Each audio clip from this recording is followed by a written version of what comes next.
Welcome po ulit mga ka-farmers dito sa ating channel. Bali update lang to mga ka-farmers sa tanim kong ampalaya na Galaxy Max F1. Sa araw na to ay nagkakaedad na po siya mga ka-farmers ng 33 days. So ayan, medyo ano na rin siya mga ka-farmers, yumabong na so, nung kaysa sa nung last update ko. At nakapaglagay na rin ako ng at release po dito sa taas, so hindi pa tapos at inunti-unti ko lang muna yan. At sa update din po mga farmers sa sa kanyang mga bunga, so talagang maliliit pa mga farmers yung kanyang mga bunga. Ayan, yan po mga farmers. So ganyan pa lang kalalaki. So di po tulad dati na nakaraan ko na ampalaya, so sa edad niya pong 35 days meron na po akong selection. So pero dito sa edad niya po ngayon na 33, ganyan pa lang kalilit mga farmers yung kanyang bunga. At siguro bago ako dito maka per selection, magkakaedad dito ng 45 to 50 days. So malapit na siya magdalawang buwan mga farmers nung bago ako makapitas dito. So medyo delay lang po siya mga ka-farmers. Siguro dahil na rin po siguro sa panahon na panay yung ulan, so bibihira lang umiinit lang siya. So umiinit yung panahon kapag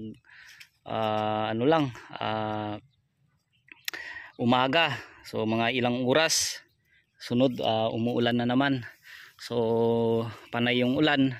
Kaya nga siguro mga farmers nadidelay itong tanim kong ampalaya sa kanyang pamumunga. So ganyan, so parami na rin mga ka-farmers yung kanyang mga malilit na yan na bunga at saka mga bulaklak, so ganyan na po yung kanyang mga itsura. So bali kahapon ng hapon, so nag-spray ako dito ng Megatonic at Mitomil, so foliar insecticide na po yun. So yun lang ang inispray ko po dito dahil wala pa naman itong wala pa naman ako napapansin na masyadong mga insekto.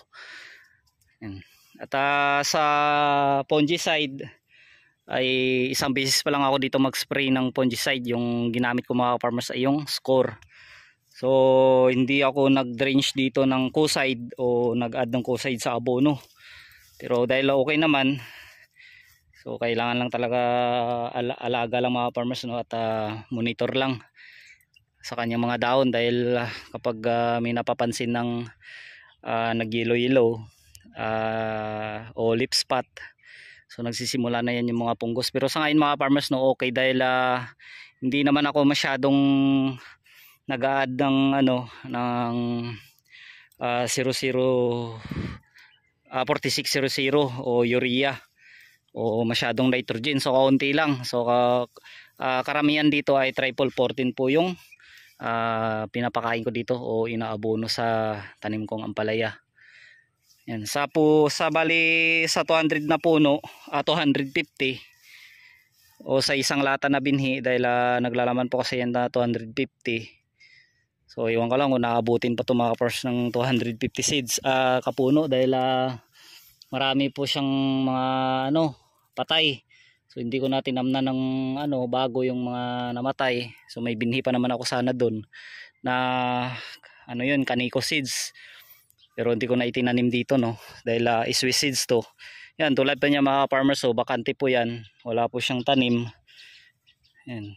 Tapos dito, ayan, bakante rin. Ayan, bakante rin dito. Wala rin, namatay din yan mga farmers. Yung butas niya. So hindi ako nagpo-pruning dito sa ampalaya ko.